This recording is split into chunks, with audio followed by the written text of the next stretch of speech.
Saudi আরবের এক অন্ধ হাফেজ, তাকে ডেকে প্রশ্ন করা হলো, আল্লাহ তোমাকে চোখ দে নাই, তুমি না দেখে আল্লাহর এই কোরআন মুখস্থ করেছ, তুমি বলো আল্লাহ যদি তোমাকে চোখ দে তুমি সর্বপ্রথম কি দেখবে?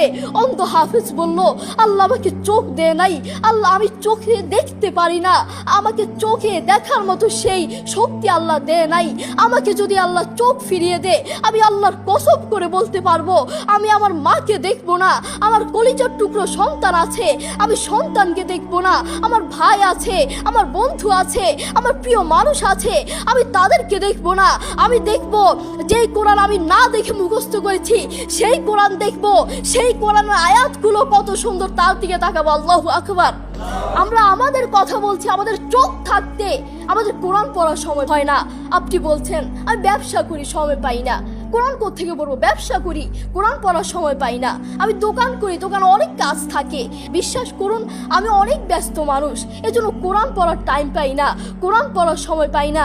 প্রিয় ভাই, আমি আপনাকে বলতে চাই, আপনাকে সময় কে দিয়েছে? আপনাকে সময় কে দিয়েছে?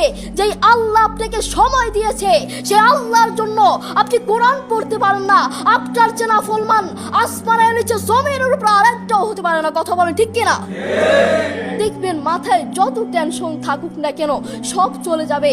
আমাদের বাসায় একটা সাউন্ড বক্স আছে, আমাদের পরিবারের সবার যখন মন ভালো না থাকে, আমার দাদা দাদু, আমার বাবা মা, ভাই বোন কারো যদি মন ভালো না থাকে, তখন আমার বাবা সেই সাউন্ড বক্সে কোরআন তেলাওয়াত লাগিয়ে দেয়। আমার বাবা বলে যখন কোরআন তেলাওয়াত শুনি মাথায় যতই টেনশন থাকুক না কেন সব চলে যায়, মন ফ্রেশ হয়ে যায়, মাথায় কোনো টেনশন থাকে না।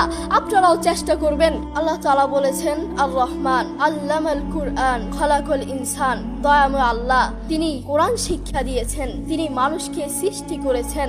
আপনি দেখুন বর্তমান পৃথিবীতে যিনি কোরআন নিয়ে প্রতিবাদ করেছেন, আল্লাহু আকবার, যিনি বর্তমান এই পৃথিবীর বুকে কোরআনের সৌন্দর্য তুলে ধরেছেন, কোরআন যে ভুল নয় তা প্রমাণ করেছেন, তিনি হচ্ছে ডাক্তার জাকির নায়েক হাফিজাহুল্লাহ। তিনি কোরআনের মর্যাদা তুলে ধরেছেন, কোরআন যে ভুল নয় তা প্রমাণ করে দিয়েছেন। এই পৃথিবীর বুকে আপনি দেখবেন পৃথিবীর বহু মানুষ চোখে দেখে না, পৃথিবীর বহু মানুষ কথা বলতে পারে না, পৃথিবীর বহু মানুষ হাঁটতে পারে না, পৃথিবীর বহু মানুষ কানে শুনে না, তবু আল্লাহু আকবার যারা অন্ধ দেখবেন তারা চোখে দেখে না কিন্তু শুনে শুনে এই কোরআন মুখস্থ করে, যারা কানে শুনে না তারাও এই কোরআন মুখস্থ করে, যারা কথা বলতে পারে না তারাও আল্লাহু আকবার দেখবেন এই কোরআন মুখস্থ করে। আমার বাবার একটি মাদ্রাসা আছে, নাম হচ্ছে আল হিদায়াত প্রতিবন্ধী মাদ্রাসা, সেখানে বিভিন্ন প্রতিবন্ধীরা পড়ে। তো সেখানে যিনি প্রধান শিক্ষক, সেখানে যিনি প্রধান টিচার